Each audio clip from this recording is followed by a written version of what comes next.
ആളൊഴിഞ്ഞ വീട്ടിൽ അതിക്രമിച്ച് കയറി ആക്രമണം നടത്തിയ അതിഥി തൊഴിലാളിയെ ഫയർഫോഴ്സ് എത്തി കീഴ്പ്പെടുത്തി പോലീസിന് കൈമാറി. കോട്ടയം തിരുനക്കര ക്ഷേത്രത്തിന് സമീപമുള്ള കെട്ടിടത്തിലാണ് രാത്രി യുവാവ് കയറിയത്. കല്ലും കമ്പികളും എറിഞ്ഞ് ഭീകരാന്തരീക്ഷം സൃഷ്ടിക്കുകയായിരുന്നു ഇയാൾ. നമസ്കാരം. നമ്മുടെ ഇപ്പോഴത്തെ മുഖ്യമന്ത്രി വി.ഡി. സതീശൻ സാറിൻ്റെ മുന്നിൽ എത്തിക്കുവാൻ വേണ്ടിയിട്ടാണ് ഞാൻ ഈ വീഡിയോ ചെയ്യുന്നത്. നിങ്ങൾ കാണുന്നവർ മാക്സിമം ഷെയർ ചെയ്യുക, അത് അദ്ദേഹത്തിൻ്റെ മുമ്പിൽ എത്തിക്കുന്നത് വരെ. ഇതെല്ലാവർക്കും ഉപകാരപ്രദമാകുന്ന ഒരു വീഡിയോ ആണെന്നുള്ളൊരു വിശ്വാസത്തിലാണ് ഞാനിത് ചെയ്യുന്നത്. എനിക്കിതിൽ പറയാനുള്ളത്, വി.ഡി. സതീശൻ സാർ ഒരുപാട് ദീർഘവീക്ഷണമുള്ള ഒരു വ്യക്തിയും അതേപോലെ തന്നെ ഒരുപാട് രാജ്യങ്ങൾ ചുറ്റി സഞ്ചരിച്ച് അവിടുത്തെ നിയമവ്യവസ്ഥകളും നിയമങ്ങളും എന്താണെന്നും അവിടുത്തെ അപ്ഗ്രേഡുകളും അപ്ഡേഷനുകളും എന്താണെന്നും മനസ്സിലാക്കിയിട്ടുള്ളൊരു വ്യക്തി എന്ന നിലയിലാണ് ഞാൻ ഈ വീഡിയോ ചെയ്യാൻ ചെയ്യുന്നത്.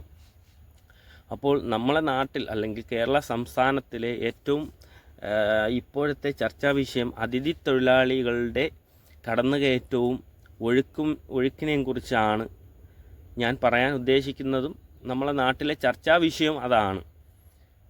അപ്പോൾ അതിഥി തൊഴിലാളികൾ നമ്മളെ സംസ്ഥാനത്ത് ജോലിക്ക് വരുമ്പോൾ അവർക്ക് എന്തെല്ലാം നിയമവ്യവസ്ഥകൾ കൊണ്ടുവരണം. നമ്മളെ സംസ്ഥാനത്ത് നമുക്ക് നിയമം കൊണ്ടുവരാൻ യാതൊരു തടസ്സവുമില്ല.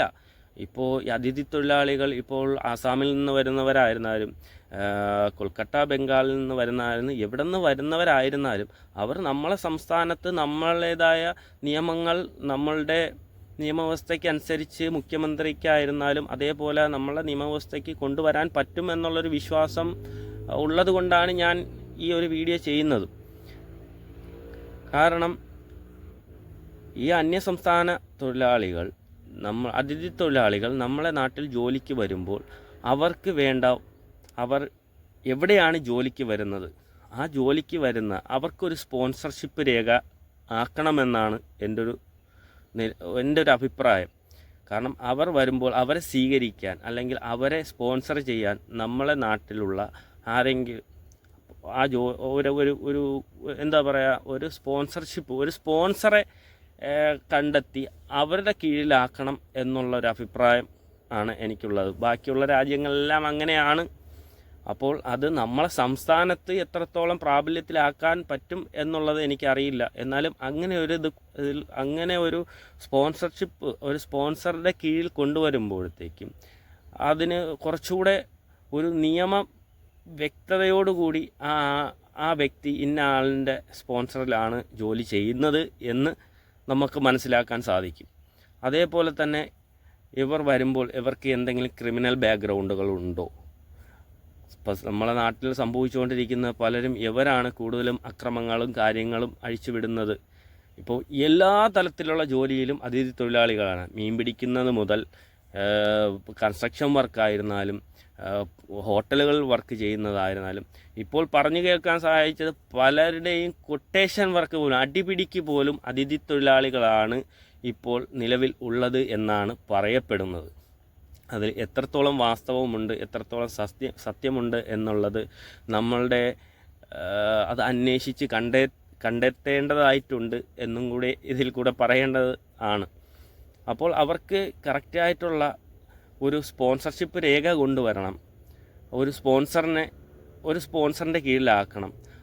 അതേപോലെ തന്നെ അവർ വരുമ്പോൾ അവരുടെ രേഖകൾ പരിശോധിച്ച് അവർക്ക് ക്രിമിനൽ ബാക്ക്ഗ്രൗണ്ടുകൾ ഇല്ല എന്നുള്ളതും ഇതെല്ലാം ഒരു ഉറപ്പ് വരുത്തേണ്ടത് നമ്മളുടെ സംസ്ഥാനത്തിൻ്റെ നിലനിൽപ്പിന് വേണ്ടിയിട്ടാണ് ഈ ഒരു കാര്യം ഞാൻ പറയുന്നത് എന്നുള്ളത് വളരെ ഗൗരവപരമായി ഈ കാണുന്നവരായിരുന്നാലും ഈ കാണുന്നവർക്ക് ഈ പറയുന്ന ഇത് എന്താണെന്ന് എല്ലാവർക്കും മനസ്സിലാവും. കാരണം ഇവരെ കൊണ്ട് നമ്മളെ നാട്ടിൽ വളരെ പൊറുതിമുട്ടിയിരിക്കുന്ന ഒരു അവസ്ഥയിലോട്ടാണ് പോകുന്നത്. കാരണം ഡെയിലി ഇവരുടെ വാർത്തയാണ് കൂടുതലും. ഇപ്പോൾ ഈ ഒരു ആഭ്യന്തരമന്ത്രി നമ്മളെ രമേശ് ചെന്നിത്തല സാറ് ഈ പറയുന്ന ഓപ്പറേഷൻ തൂഫാൻ എന്ന് പറയുന്ന ഇത് കൊണ്ടുവന്ന് അതിലൂടെ ഈ ലഹരിവേട്ട നടത്തുമ്പോഴെല്ലാം ഇതിൽ പിടിക്കപ്പെടുന്ന മൊത്തവും അന്യസംസ്ഥാന അല്ലെങ്കിൽ നമ്മളുടെ അതിഥി തൊഴിലാളികളാണ് ഇതിനെല്ലാം ചുക്കാൻ പിടിക്കുന്നത്.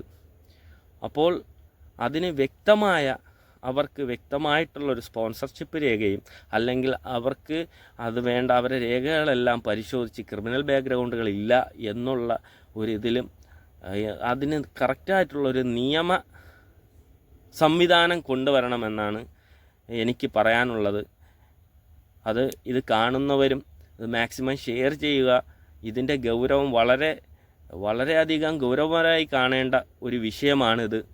നമ്മളെ നാട്ടിൽ പല വീടുകളിലും ഇപ്പോൾ മോഷണം വരെ നടക്കുന്നുണ്ട്. ഇവരുടെ കയ്യേറ്റങ്ങൾ, ഈ ഇടയ്ക്കൊരു വീഡിയോ കണ്ടപ്പോൾ പോലീസിനെ വരെ അടിക്കുന്നൊരവസ്ഥയിലോട്ട് നമ്മളെ സംസ്ഥാനത്തിൻ്റെ പോലീസിനെ പോലും ചോദ്യം ചെയ്തപ്പോൾ അവരെ തിരിച്ചുപദ്രവിക്കുന്നൊരവസ്ഥ തന്നെ ഇന്നലെ ഞാനൊരു വീഡിയോ കാണാനിടയായി.